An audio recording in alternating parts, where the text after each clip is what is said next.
तो hello students, आप सभी का फिर से बहुत स्वागत है हमारे आज के इस इम्पोर्टेंट वीडियो में। एंड आज के इस इम्पोर्टेंट वीडियो में हम दो सबसे इम्पोर्टेंट नाम अभिक्रिया देखने वाले हैं। पहला है आपका ये फ्रीडल क्राफ्ट अभिक्रिया, ठीक है। इसमें जितना भी सारा कंफ्यूजन होगा आपका इस वीडियो में क्लियर हो जाएगा, क्योंकि ये फ्रीडल क्राफ्ट अभिक्रिया चैप्टर नंबर 1 में भी है, चैप्टर 2 में भी है। अब दोनों में कौन सा लिखना है, क्या होता है, दोनों में क्या क्या चीजें हैं, सारा चीज दूर हो जाएगा कंफ्यूजन, ठीक है। एंड उसके बाद हम आएंगे विलियमसन संश्लेषण अभिक्रिया की ओर। क्लियर, दोनों अभिक्रिया इस वीडियो में हम फिनिश कर देंगे। आपको बिल्कुल ही याद नहीं करना होगा, आपको बस समझना है हमारे साथ, ठीक है। और कॉपी पेन ले लीजिएगा जरूर, ठीक है। तो चलिए अपने आज की इस वीडियो को स्टार्ट कर देते हैं। तो आते हैं सबसे पहले फ्रीडल क्राफ्ट अभिक्रिया की ओर। और उससे पहले बता दें दोस्तों, ये हमारी तीसरी वीडियो है, ठीक है। नाम अभिक्रिया की तीसरी वीडियो है और ये छठवां नाम अभिक्रिया है। इसके पहले दोस्तों 5 नाम अभिक्रिया हमने अच्छी तरीके से आपको करा दी है, ठीक है, 2 वीडियोस में। और वो सीरीज हमारा जो है प्लेलिस्ट का, वो आपको मिल जाएगा हमारे चैनल के प्लेलिस्ट सेक्शन में। क्लियर, तो आप जाकर कंप्लीट कर लीजिएगा 2 वीडियोस, उसके बाद ये देखिए अच्छे तरीके से ना। और ये हम आपको वादा कर रहे हैं कि अगर आप ये सारे वीडियोस देखोगे, नाम अभिक्रिया की सीरीज की सारी वीडियो देखोगे, तो आपके एग्जाम में जितने भी 3-4 अभिक्रिया आते हैं ना नेम, वो आप बिल्कुल ही नहीं मिस करके आओगे। ये आप लिख कर ले लो। सो आइए आप स्टार्ट करते हैं। फ्रीडल क्राफ्ट अभिक्रिया क्या है?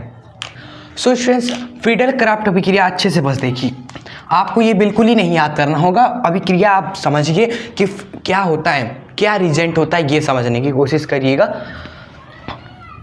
देखिए, जब हम लेते हैं हेलो एरीन, चैप्टर नंबर 1 में क्या है, हेलो एरीन आप ले रहे हो। लेकिन अगर आप चैप्टर 2 में जाओगे ना, तो वहां पर लिया जा रहा है फिनॉल को। अब ये कैसे याद रखें, हम कैसे याद रखें कि कहाँ चैप्टर 1 में क्या है, चैप्टर 2 में क्या है। देखिए, चैप्टर नंबर 1 में है हेलो एल्कीन और हेलो एरीन। हेलो एरीन आपको लेना है। चैप्टर 2 है अल्कोहल फिनॉल ईथर, तो फिनॉल वहां का लेना है, ठीक है। लेकिन फ्रीडल क्राफ्ट अभिक्रिया दोनों में अलग नहीं होता है, दोनों में सेम है। दोनों में रिएजेंट जो होता है ना फ्रीडल क्राफ्ट अभिक्रिया का, वो मायने रखता है, ना कि फेनॉल, ना कि ये हेलो एरीन स्टूडेंट्स, ठीक है। सो आप बिल्कुल ही कंफ्यूज मत होइए कि कौन सा अभिक्रिया में लिखना है एग्जाम में। आप दोनों में से कोई भी लिख सकते हो, रीजेंट बस आपको सही लिखना है जो फ्रीडल क्राफ्ट अभिक्रिया का होता है। यही तो है, जो रीजेंट होता है फ्रीडल क्राफ्ट अभिक्रिया का, वो होता है RCl। और साथ में हम लेते हैं RCl के साथ में भाई बंधु बनकर आता है निर्जल एल्युमिनियम क्लोराइड, ठीक है। यहाँ पर भी आप रिएजेंट क्या लोगे, RCl ही लोगे। और साथ में भाई बंधु बनकर जो आता है वो होता है निर्जल एल्युमिनियम क्लोराइड स्टूडेंट्स, ठीक है। आइए अब इस अभिक्रिया में होता क्या है वो समझते हैं, ठीक है। उसके बाद ये आप क्यों ही लिख लोगे। तो ये हेलो एरीन की अभिक्रिया कराई हमने एल्किल क्लोराइड के साथ। अब कई जो होते हैं स्टूडेंट्स वो नाम नहीं याद कर पाते कि आखिर ये नाम क्या है, याद करना क्या है। ये R क्या होता है, R को हम दिखाते हैं, R को पढ़ते हैं हम एल्किल, R को हम पढ़ते हैं एल्किल स्टूडेंट्स। तो RCl को क्या पढ़ोगे, एल्किल क्लोराइड, ठीक है। तो आई होप आपको नाम थोड़ा पढ़ने आया होगा। जब हेलो एरीन की अभिक्रिया एल्किल क्लोराइड के साथ कराएंगे निर्जल एल्युमिनियम क्लोराइड की उपस्थिति में, तो यहां तक आपने समझा। अब क्या होता है, देखिए इस अभिक्रिया में हमारा 2 प्रोडक्ट बनते हैं, 2 प्रोडक्ट हमारे बनते हैं। अब कैसे बनते हैं, देखिए जब 2 प्रोडक्ट बनने का मतलब है कि ये R हमारा 2 जगह आकर जुड़ सकता है। जब ये RCl अलग होंगे तो स्टूडेंट्स ये R प्लस में अलग होगा, ये माइनस में अलग होगा, ठीक है। और ये प्लस वाला हमेशा नेगेटिव पर आकर जुड़ता है। और हेलो एरीन में नेगेटिव आपका 2 जगह होता है, एक यहाँ पर, एक यहाँ पर। यहाँ पर भी जब RCl अलग होंगे तो एक प्लस में एक माइनस में। प्लस वाला कहाँ पर आकर जुड़ेगा, नेगेटिव। यहाँ पर नेगेटिव 2 जगह होता है कि यहाँ पर एक यहाँ पर, ठीक है। और ये नेगेटिव 2 जगह कैसे आ गया, ये अनुनाद के कारण आता है। अनुनाद के कारण ये नेगेटिव 2 जगह आ जाता है, ठीक है। इसलिए यहाँ पर ये प्लस वाला 2 जगह जुड़ने की पॉसिबिलिटी है। इसके पास 2 रास्ते हैं, या तो यहाँ पर आकर जुड़ेगा या तो यहाँ पर आकर जुड़ेगा। इसलिए 2 प्रोडक्ट बनते हैं।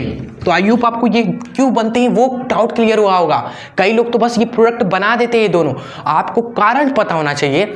साइंस है, आर्ट्स नहीं कि रट के चले गए कि ये बन गया बस। साइंस है तो समझना पड़ेगा कैसे, क्यों और कब। तो ये अगर यहाँ पर आकर जुड़ेगा, ये R यहाँ पर आकर जुड़ेगा तो क्या होगा, देखो ये हो गया हेलो एरिन, यहाँ पर आकर जुड़ गया R। इस तरह प्रोडक्ट पहला ये बन गया, दूसरा प्रोडक्ट हमारा बन जाएगा यही, आप देखिए जब ये हमारा R नीचे इधर आकर जुड़ेगा तो ये प्रोडक्ट बनेगा। ठीक है, चलिए तो ये पहला, ये दूसरा प्रोडक्ट है। ठीक है, संतुलित कर सकते हैं आप सभी स्टूडेंट्स। आप देखिए, आप संतुलित कर दीजिए। यहाँ पर दो बेंजीन दिख रहा है तो यहाँ पर भी 2 से मल्टीप्लाई कर दीजिए। यहाँ पर 2 R है तो यहाँ पर भी आप 2 से मल्टीप्लाई कर दीजिए। क्लियर, संतुलित हो गया। और साइड प्रोडक्ट क्या बनता है? साइड प्रोडक्ट बनता है हमारा एल्युमिनियम Cl4 के ऊपर होता है होल माइनस। साइड प्रोडक्ट अगर आप नहीं भी लिखोगे, this is not important, not important, अगर आप ये नहीं लिखते हो फिर भी आपका सही होता है। साइड प्रोडक्ट एग्जाम में लिखना मायने नहीं है, अगर आप लिख देते हो तो अच्छा ही बात है ना, आपने बिल्कुल अच्छे तरीके से लिख दिया अभिक्रिया। अगर नहीं लिखते हो फिर भी एक भी नंबर नहीं कटता है। अभिक्रिया तो यही है हमारी, रीजेंट बस सही होना चाहिए। क्या ले रहे हो आप सभी, बस ये कंफ्यूजन आप हमेशा क्लियर रखिए कि साइड प्रोडक्ट लिखे या ना लिखे कोई दिक्कत नहीं है। अब इसमें भी दोस्तों वही सेम टू सेम अभिक्रिया होगी, 2 प्रोडक्ट बन जाएगा। ये एक प्रोडक्ट हमारा ये हो गया हमारा एक प्रोडक्ट, जब R यहाँ पर आकर जुड़ गया। दूसरा प्रोडक्ट हमारा ये हो गया यहाँ पर, जब ये R हमारा नीचे की ओर आकर जुड़ गया स्टूडेंट्स। ठीक है, बाकी साइड प्रोडक्ट आप लिख दोगे या ना लिखो कोई इंपॉर्टेंस नहीं है स्टूडेंट्स। ठीक है, कोई दिक्कत नहीं है लिखने या ना लिखने से। संतुलित भी है, इसको भी संतुलित कर देते हैं, यहाँ पर 2 यहाँ पर 2। चलिए, सो आई होप आपको फीडर कार्ड पर क्या समझ में आ गई होगी। अब आते हैं लिखेंगे कैसे, इसी को देखकर ये आपका हेलोअरीन है, ये एल्किल क्लोराइड है, ये निर्जल एल्युमिनियम क्लोराइड है। ठीक है, और ये है हमारा, इस प्रोडक्ट का क्या नाम है? इस प्रोडक्ट का नाम है एल्किल हेलोअरीन। ये R आपका फिर से हम बोल रहे हैं, ये एल्किल है ना, और ये क्या हेलोअरीन है, तो एल्किल हेलोअरीन प्रोडक्ट का नाम है, एल्किल हेलोअरीन प्रोडक्ट का नाम है।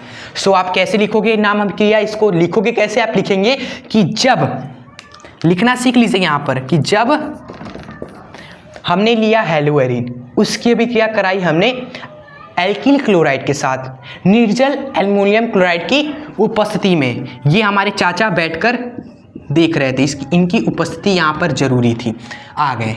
ठीक है, हेलोअरीन की अभिक्रिया एल्किल क्लोराइड के साथ निर्जल एल्युमिनियम क्लोराइड की उपस्थिति में, हाँ, एल्किल क्लोराइड के साथ निर्जल एल्युमिनियम क्लोराइड की उपस्थिति में कराते हैं तो क्या बनता है? तब हमारा एल्किल हेलोअरीन का निर्माण होता है। ये आपका हो गया नाम अभिक्रिया। लिखेंगे कैसे? ठीक है, तो लिखना आई होप आप समझ गए होंगे। नाम अभिक्रिया समझ गए तो लिख लेंगे आप खुद ही। क्लियर, जो हमने बताया वही लिखा है। इसी तरह जब आप ये अभिक्रिया लिखोगे तो इस अभिक्रिया अगर आप लिखोगे तो बस थोड़ा सा चेंज यहाँ पर करना होगा, हमने इसको देखकर लिखा है। अगर आप ये अभिक्रिया एग्जाम में लिखते हो तो आप इसको देखकर लिख लीजिएगा। ये आपका फिनॉल है, ये प्रोडक्ट आपका क्या है? Alkyl phenol. ठीक है, सो आप लिख लीजिएगा खुद से। अगर आप ये लिखते हो तो ये लिखना है, ये लिखोगे तो आप खुद से लिख लीजिएगा क्या आपको लिखना होगा यहाँ पर। ठीक है, सही आपका दोनों होगा। सो आई होप आपको ये पहला फ्रीडल क्राफ्ट भी अच्छे से समझ में आ गई होगी। डाउट हर एक चीज़ दोस्तों क्लियर होना चाहिए, रटना नहीं है हमें, नहीं तो हमें भी नहीं अच्छा लगता कोई चीज़ आपको रटा के चले जाए, क्योंकि साइंस हम पढ़ाने आए दोस्तों, आर्ट नहीं। ठीक है, सो चलिए अब आते हैं विलियमसन संश्लेषण अभिक्रिया की ओर, इसको नोट कर लें। तो ये जो रिएक्शन है बहुत ही सीधा साधा अभिक्रिया है, विलियमसन संश्लेषण बहुत ही सीधा साधा लगता है। देखिए इसमें कुछ है ही नहीं ज़्यादा कुछ, आपको बस 1-2 मिनट इसमें देना है और समझ जाओगे। इसमें हम सिंपली इसका यूज करते हैं ईथर बनाने के लिए। यही एक मेथड है जिससे हम अच्छे तरीके से ईथर बना लेते हैं। स्टूडेंट्स, कैसे बनता है हेलो एल्केन की अभिक्रिया? जब आप कराओगे सोडियम एल्काक्साइड के साथ, सोडियम एल्काल ऑक्साइड के साथ, ठीक है ना। देखिए नाम कैसे है, हमने कहा इसको कैसे हमने नाम रख दिया इसको सोडियम एल्का ऑक्साइड। ठीक है, सिंपल सी बात है। इसको आप क्या पढ़ते हो? इसको आप पढ़ते हो सोडियम हाइड्रोक्साइड। ये हो गया सोडियम, इसलिए इसको हमने पढ़ा सोडियम। ये है दोस्तों हाइड्रोजन, तो आपने पढ़ा हाइड्रा। ये आपका क्या है? एल्किल है ना R, तो एल्किल का आप क्या पढ़ोगे? एल्का। और ऑक्सीजन के लिए साइड, तो स्टूडेंट्स सोडियम एल्का साइड। ठीक है, तो इस तरीके से आप इसका नाम लिख दीजिए अच्छा तरीके से, याद नहीं करना होगा कि आपके कैसे नाम है, याद करो। ये है सोडियम, ये है दोस्तों एल्किल, तो एल्किल का आप पढ़ोगे एल्का, और ऑक्सीजन के लिए आप जोड़ोगे ऑक्साइड, मतलब कि क साइड जोड़ दोगे आगे, ठीक है। चलिए, और ये आपका है हेलो एल्केन, ये तो आपको पता है ना, भूल ना जाना, ये है हेलो एल्केन, हेलो एल्केन। कभी कभी लगता है मुझे कि आप सभी भूल ना जाओ पुरानी चीज़ों को। एंड इस अभी रिएक्शन में, तो ये रिएक्शन आपका हुआ और गर्म करना होता है, इन दोनों को हम क्या करते हैं, गर्म करते हैं। देन हमारा दोस्तों ईथर बन जाता है, मतलब कि ROR बन जाता है। और बचा क्या आपका, बचा आपका देखिए R गया, OR ये गया, तो बचा क्या आपका सोडियम और ये हैलोजन, तो सोडियम और हैलोजन खुद जुड़ जाते हैं, क्लियर। तो ये आपका हो गया, ईथर का निर्माण हो गया यहाँ पर। और कैसे हुआ दोस्तों रिएक्शन में, आप देखोगे वही दोस्तों चीज़ें टूटती हैं तभी जाकर एक चीज़ किसी और से जुड़ेगा, जब तक ये ब्रेक नहीं होंगे। ये ब्रेक हुआ प्लस में और ये माइनस में, ये ब्रेक हुआ प्लस में, ये माइनस में, ठीक है। तो माइनस प्लस के साथ जुड़ गया, ये X माइनस सोडियम प्लस के साथ जुड़ा, और यहाँ पर जो R प्लस है वह OR माइनस के साथ जुड़ा, तो ईथर बन गया, ठीक है। तो ये रिएक्शन में भी आप समझ रहे हो कि कैसे चीज़ें हो रही हैं, ब्रेक होगा, चीज़ें दो चीज़ें ब्रेक होंगी तभी अलग अलग प्रोडक्ट बनेगा, क्लियर। चलिए एक और ये नाम भी लिख देते हैं और वीडियो एंड करते हैं दोस्तों। सोडियम हैलाइड इसका नाम है। तो स्टूडेंट्स ये हमारी आज की वीडियो, जिसमें हमने 2 रिएक्शन आपको अच्छी तरीके से बताए, और मुझे विश्वास है आपको ये वीडियो अच्छी तरीके से समझ में आई होगी, रिएक्शंस अच्छी तरीके से समझ में आई होंगी, और आई होप आपने नोट भी किया होगा। अगर वीडियो पसंद आई हो तो आप कमेंट बॉक्स में जरूर बता कर जाइएगा कैसी लगी वीडियो, लाइक भी जरूर कर दीजिएगा, और अपने फ्रेंड्स को ये वीडियो जरूर शेयर कर दीजिएगा, ठीक है, जिससे उन्हें भी रिएक्शंस अच्छी तरीके से समझ में आ जाए। और ये सीरीज आपको मिल जाएगी हमारे चैनल के प्लेलिस्ट में, आप एग्जाम से पहले सारे नाम अभिक्रिया अच्छी तरीके से समझ कर जाइएगा, तो आपके लिए एग्जाम में नाम अभिक्रिया बहुत ही आसान हो जाएगी। सो चलिए मिलते हैं आपसे नेक्स्ट वीडियो के साथ, तब तक के लिए आप हमेशा खुश रहें और आगे बढ़ते रहें। जय हिंद, वंदे मातरम।